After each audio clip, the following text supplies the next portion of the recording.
Ladies and gentlemen, welcome back to Nathan Maxx Interviews. Today was supposed to be an interview with Don Wyatt and Tyler Quinn, but unfortunately Don Wyatt couldn't make it tonight, but I'm still going to be interviewing the Revolution champion, Tyler Quinn.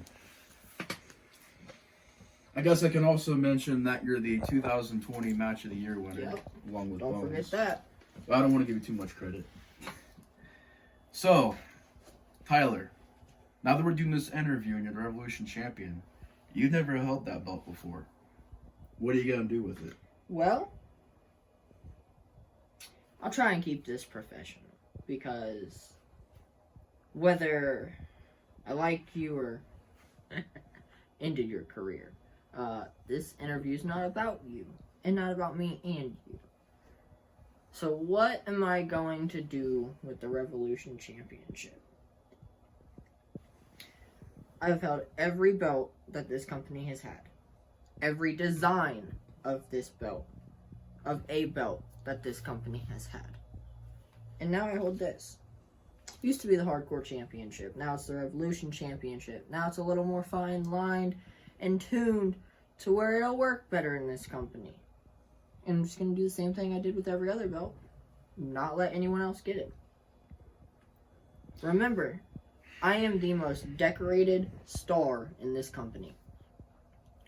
3-time AEW champion. 2-time hardcore champion. I think. Something like that. 1-time Revolution champion. 2-time Match of the Year winner. No one else's accomplishments come even close to mine. So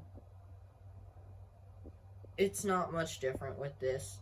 I'm just going to keep doing what I do. Keep knocking people's teeth out. Keep breaking their ribs. And keep sitting chairs on their heads.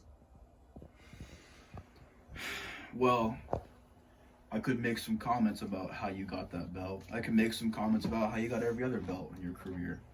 And how you got every single accomplishment in your career. But you know what? Like you said, this ain't about you or me. This is about an interview. So, I do want to ask you about Tony. Tony's coming back this year. SCW is going to be up and running. Supposedly. What are you going to do to They battle SCW? They have like 2 or 3 guys now. And they could barely run their company when they had everyone else. We ran this company when there was 2 guys. We ran this company when it was just me and Don Wyatt. We didn't even have a cameraman. It's difficult. So they can say they're going to come back. They can say they're going to whoop our ass. But quite frankly, they're not going to make it past 2 shows. And Extreme Tony, Hardcore Steel, the dumbass. I showed in that, face-to-face interview just why I'm not scared of you. I'm not scared of SCW. You're a joke. An absolute joke. And I really hope that those wildfires make it straight to your house. Jesus, man. Cold-hearted individual. Just like you always have been. But, why did you form the master plan? That's my question. It came out of nowhere. You formed it to cause pain and suffering amongst the AEW roster. Why'd you form it?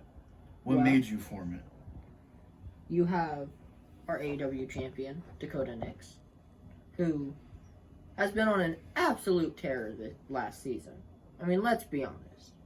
The man did everything he said he was going to do.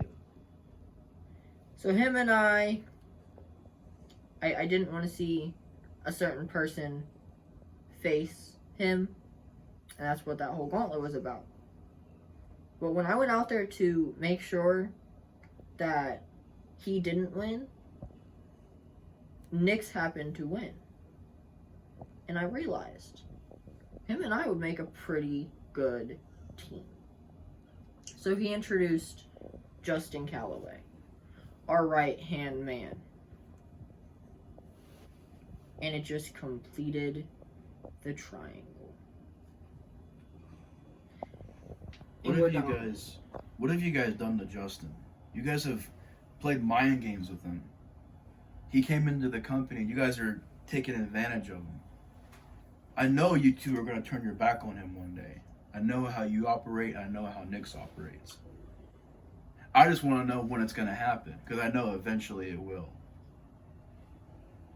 All of these are guessing games. Justin Calloway, Dakota Nix, and Tyler Quinn are not going to turn on anyone. Because remember, there's now a bigger threat on the horizon that's forming, and you did have something to do with that. We saw it at the ceremony of the greats. We saw what you said to Dawn Wyatt and Riley Fat Shit. Yeah. So we're ready. We're prepared. And at the end of the day, we're just going to continue to reign supreme. And that is the plan. So, like, you guys got a lot of things on the back burner. But you're not the only people who can make plans. You're not the only people that can make arrangements. And I know, Riley knows, Dawn knows that you've had a stranglehold in the company. When you had the belt, you would sit there and boast in your promos and give yourself so much time when you didn't give anybody else a chance. When Nick's got the belt, what do you think he does? He sits there and he runs his mouth and says how he's accomplished so much, when in reality, what has he accomplished without you? And what have you accomplished without Nick's? I've accomplished plenty without Nix. You've used a lot of people over the years in your career. The way You I look at you that, use them and then you turn on them. That's how you do things. That's how you operate. You use them to get your belts, and then when you're done with them, you toss them to the side. and see, the way I look at that, Nate Maxx, is the same thing that I said in that interview with Tony. This is wrestling. It doesn't matter who's your friends or who's your enemies. It doesn't matter if you put on a 2-star match or a 5-star match, or if the match is 5 minutes long or an hour long. At the end of the day, you wrestle to win championships and to make sure that your name is remembered. And that's all I'm doing. If I have to use Dawn Wyatt, and if I have to use these people to win gold, I'm gonna do it. Because I remember when I used to not do that. I remember when the Icons of Extreme first came together all those years ago. I got nothing. Dawn Wyatt was the world champion. William Black was the hardcore champion. William Black's now gone. And when I took what was mine away from Dawn Wyatt, I got skyrocketed. And that's why all of those accomplishments are there. Whether I've used people or not. I have got them. Correct? I once said a long time ago, you gotta take opportunities when they arrive. See, I understand the whole opportunity thing, but what I don't understand is instead of using your opportunity, you decide to use opportunity that other people have. Because I think you look at guys like Nix and you look at guys like Justin, and you know that if you can use them right now, you can use them to boost yourself. Rather than going out and finding your own opportunity, you're going to take theirs and you're going to ride like a roller coaster all to the top. See, that's maybe the biggest difference between guys like me and you, and Dawn Wyatt and you, and Riley Patrick and you, and hell, even Solomon and Ignacio. Guys like us fight and strive for our opportunities, while guys like you steal opportunities from people and use it for yourself. And see, Here's what you're missing with that.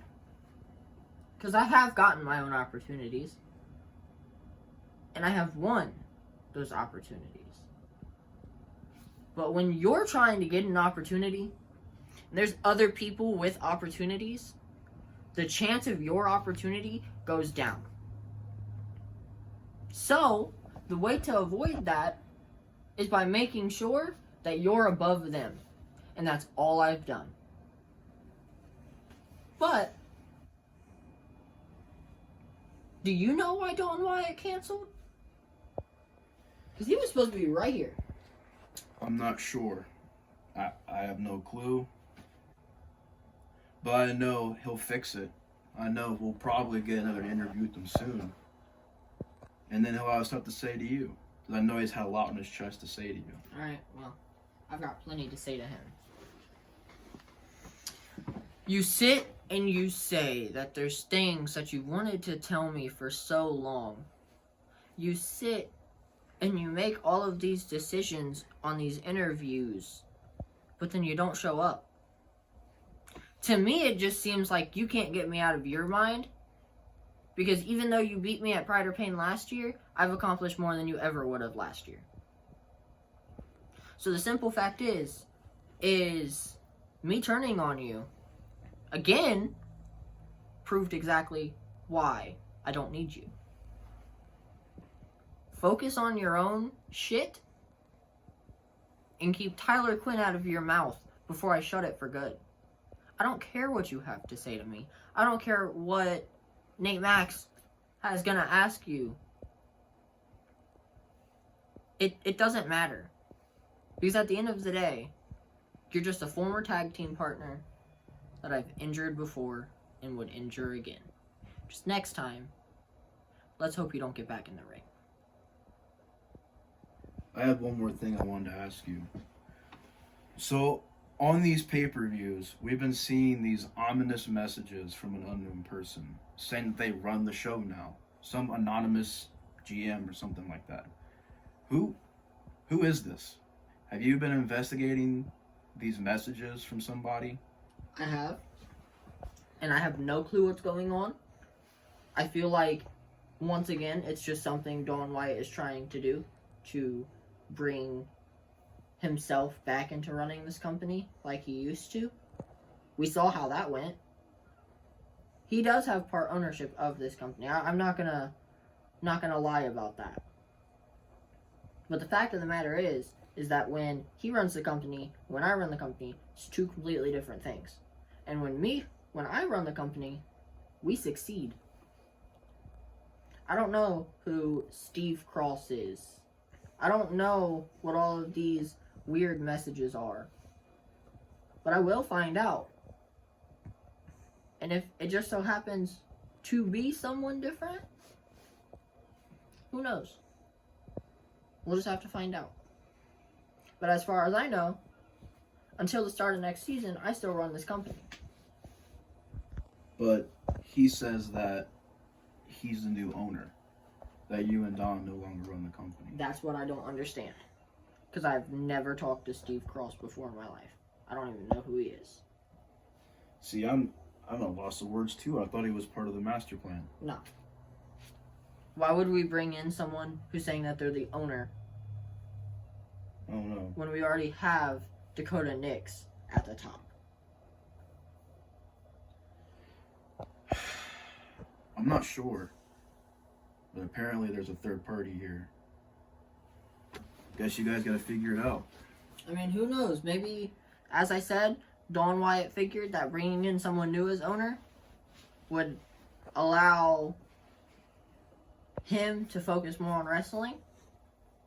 And to a point, I can see that. Running a company, taking control, and making sure I beat losers like you, it's hard doing all of that at once. Quinn, there's been a lot on my chest ever since you retired me that I wanted to say. And you put me down a dark rabbit hole. You made me pick up a bottle and start drinking. Again, I can't say anything to you right now, though. It's not the time, not the place, and it's not necessary. So you can sit there and talk your crap all you want, but I know for a fact you'll never face me again because I'm no longer partying. I am razor sharp. And I'm going to make sure that my plan that I have set up, that I've been talking to my colleagues with and my connections, is going to fulfill and be great. So, with this interview, I'm glad I got you here because I wanted to personally send a message, very professional message to the master plan, and say that the equalizer is coming. When the equalizer comes, I don't know. But there is a storm forming. And someday it'll be here. The master plan will know that. But until then, I want to congratulate you on winning your belt. You know, it's you versus Isaiah Bones. Is your business with Isaiah Bones even done? I would like to say it is. I have a feeling that he's not going to have it be finished. I know that he's going to come back for this belt. But staying down for a 10 count is different than staying down for a 3. Whether I tied his feet up or not, the object of the match is to make sure your opponent can't stand. So as far as I know, I was pretty damn smart with what I did. I don't even know how you consider that to be a 10 count because technically speaking, you were holding him down with your foot. I was never touching him. Do you know the rules of a last man Yes, standing I do. match? Yes, I do. You can't have any form of your body touching his. There was a chair in between us. I was standing on the chair. It's just smart. If you know the rules of the match, you know how to tweak them and make them work in your power. Yeah. But I do want to say something to you. Since you mentioned me taking you down a dark rabbit hole, I've been digging on you a little bit and about these parties. And I figured out just what those parties were. You know, Riley, Patrick, Ignacio, you said that they would join you every so often. And now I'm kind of concerned for all 3 of you guys. Because your parties weren't going to a club, having a glass of wine, dancing. Especially if you just said that you went down a dark rabbit hole and picked up a bottle. That means you never drank at your parties. Your parties were you laying on your bed with a bottle of lotion and entertaining yourself since no one can entertain you anyways. Wishing that you had a girlfriend, that you had Ignacio there with you. But you know what? Since you said you're done partying, I'm glad you're taking abstinence seriously. As for me, I don't need to. I've got plenty of other people that can help me that you never will be able to experience. So you say that the master plan has a storm coming and that someone is going to stop them in their tracks. We'll see about that. Maybe you should just go back to your parties. Maybe you should just go back to respecting and following what is on the back of that shirt. That's what you're good at, not wrestling. I do follow And this. you can't step in a ring anyways. Yeah, because of you. But that's why I said you'll never face me again because you know deep down if you ever get in that ring with me ever again, it's not going to end like it did last time. I'm not partying no more. I'm not playing games anymore. I still believe in this. I still have passion for this. I still believe in Riley Patrick and Don Wyatt and Solomon Oz. But there's a greater threat right now than just you. It's you, Nix, and Justin. And I don't like how you guys are treating talent right now. And how you act like you're some royalty. How you act like you run the show. How you have your name on the billboards. The only reason why you and Nix are champion is because I'm retired. Is because I'm no longer wrestling. But such is life, right? I guess we're just gonna have to see how everything goes. But this plan that I'm forming, you should call us the master plan, because we're gonna be unstoppable. Yeah, we'll see about that. But anyways, thanks for being on the show, Quinn. And I hope you have a good off season.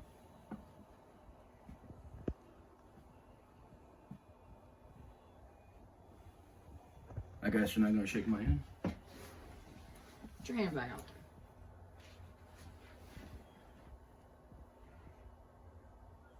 No matter what your plans are, at the end of the day, the master plan reigns supreme.